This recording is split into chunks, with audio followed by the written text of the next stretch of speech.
my name is Max Whitaker, also known as Local HJ on the Battle Brocast, and today I am here to talk to you about this controller.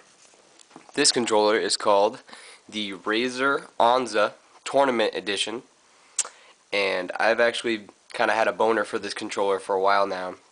This controller, they've announced it like 6 months before it came out, and they had some concept about it, but it's pretty much got a whole bunch of really cool features about it, and I've been excited to try it for a long time, and that's why I picked it up pretty much as soon as it came out. So I just want to show you a few things about it, because I've been playing it with a few games like Halo, Reach, some Gears of War 2, some Left 4 Dead, and some Mortal Kombat. I'm just going to show you a few cool things about it.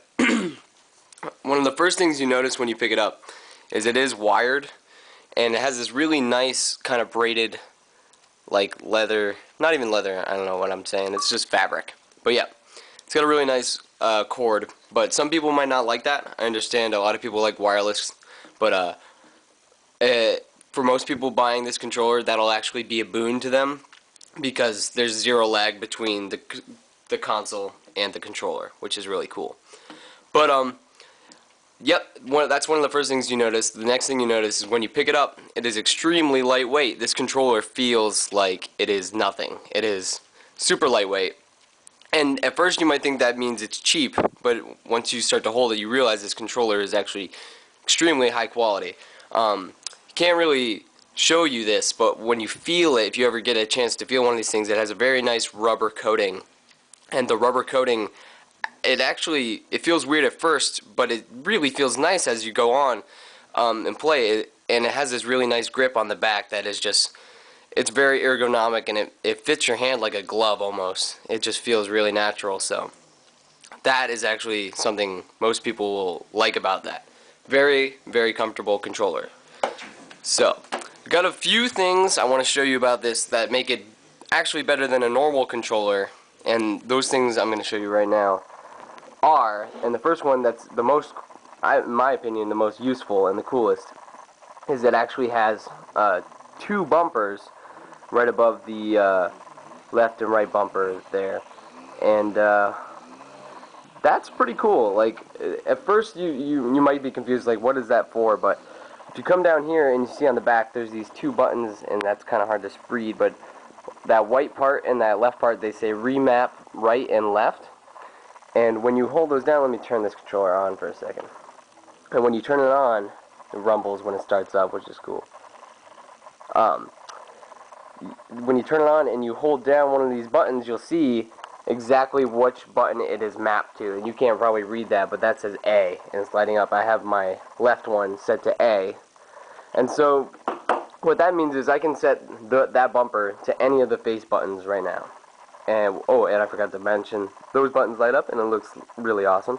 But yeah, the bumpers, those extra bumpers allow me to, without taking my finger off the stick, press A, or on this case I have on the right side B, so I can jump in Halo or roll in Gears without taking my finger right off the stick, which is really, really useful in a game like that where taking your finger off the stick means now you have less movement or control over your movement, depending on which stick you let go, or which game you're playing, or how you have your stick set up.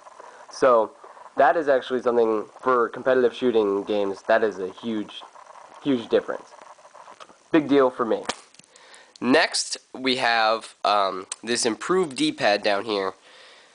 I would say this D-pad is very useful for shooters, but not so much for fighting games. I played a little bit of Mortal Kombat with this. This D-pad it's very nice because they're individual buttons, and it's got a very nice click, like a good tactile feedback right there.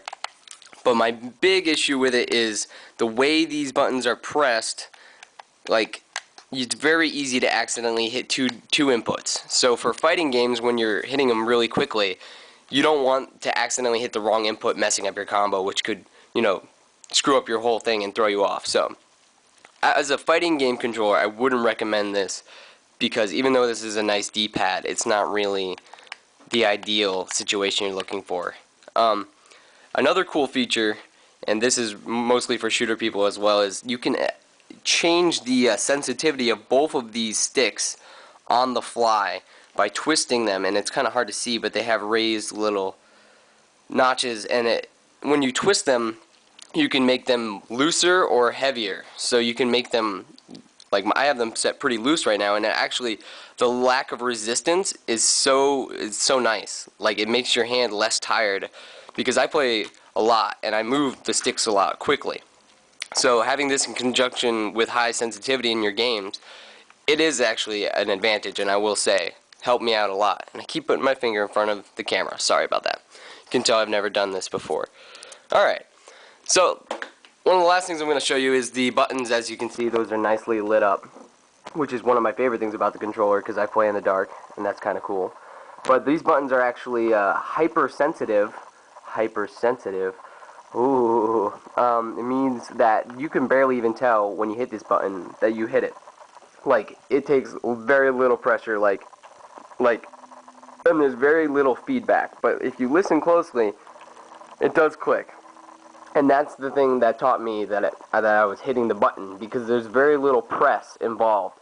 The button is so quick that sometimes it takes you a few times to realize that you hit it, because, like, it's an interesting lack of feedback on that button, but you still get into the groove. And this is overall super comfortable controller.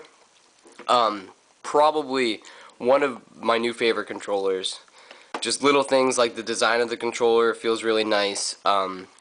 These really huge triggers, which are almost ridiculous. They're like they're almost gun triggers, which is actually feels odd at first, but eventually you pretty much just rest your finger against them and they almost feel nice. I mean, overall, this controller, one of my favorites. I mean, after coming away from the transforming D-pad controller and being excited about that, I was looking for something a little bit nicer, and this is definitely that. I mean, I got this for about $40 off Amazon. That's a great price for it. If you can find it around that price, I would recommend it, because for a wired controller, this is probably one of the most high quality ones you'll find. And for a third-party controller, again, super high quality. So, Razer Onza Tournament Edition. Buy if you're serious about shooters and you want to go MLG Pro. Bro.